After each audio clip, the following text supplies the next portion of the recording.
welcome to the Tea Party Hearty channel. We're glad to have you here. Thanks for stopping by. Oh, it looks like Alexandria Ocasio-Cortez has stepped in at this time. The AOC quietly dropped from PAC leadership amid legal questions.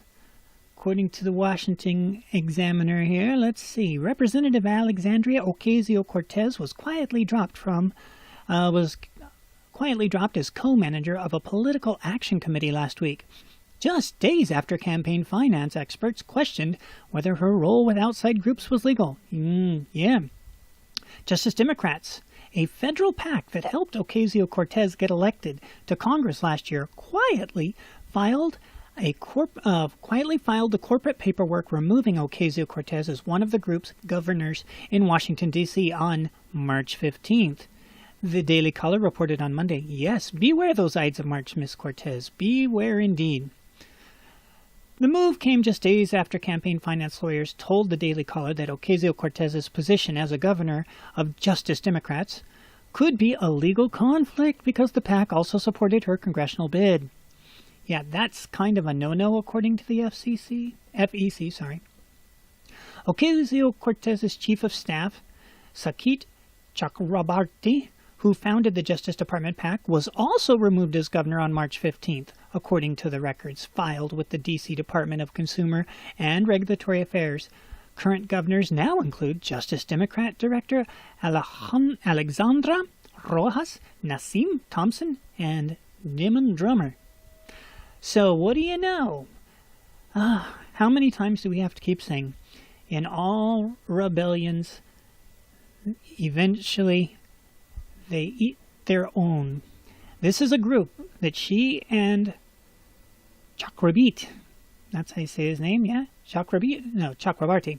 That she and Chakrabarti created together, and now look at it. They kicked her out.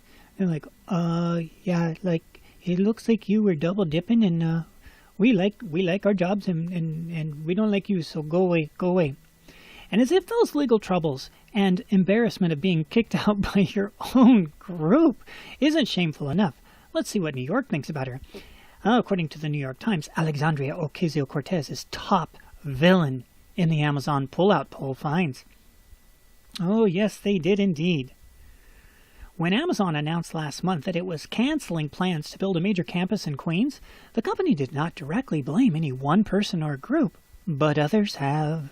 Governor Cuomo, who with Mayor de Blasio helped negotiate the deal largely in private, blamed the state Senate, where crucial leaders opposed the plan.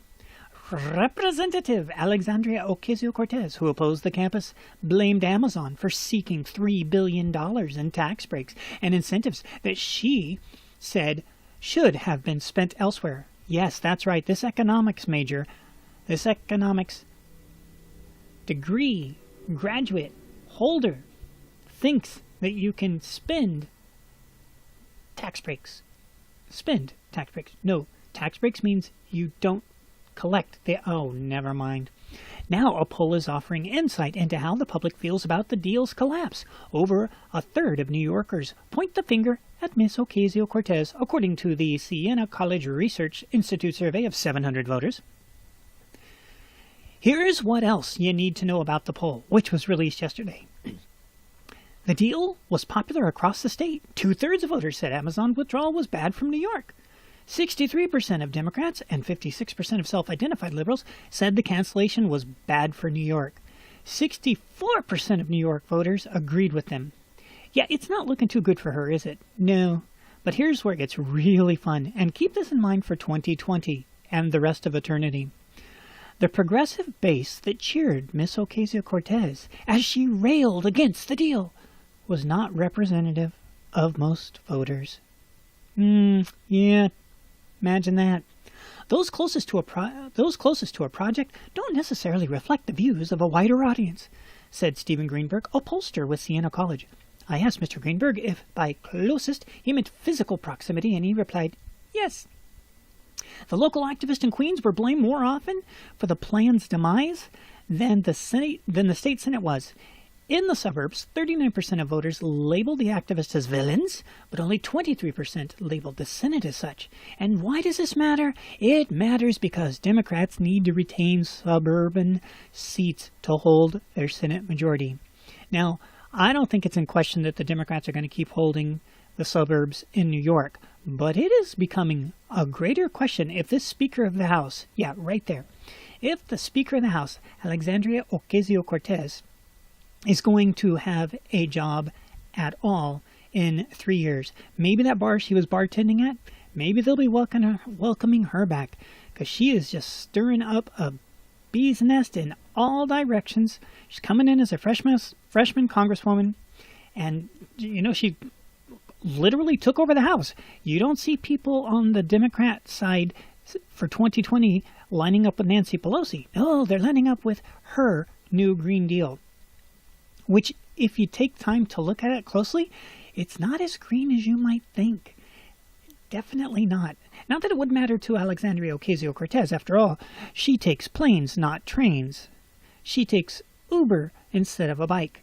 She does whatever she wants, because let's see if I can remember the quote she said. Oh yeah, because I'm the boss now. There you go. So what do you think about all this? Do you think she's really in trouble with her public? Do you think she's going to survive into 2020 and have a gig in the next Congress? Or do you think she's just going to take over and completely replace Nancy Pelosi altogether? Whatever you think. That's what we've got for you today. We hope you're well, and we will check with you later.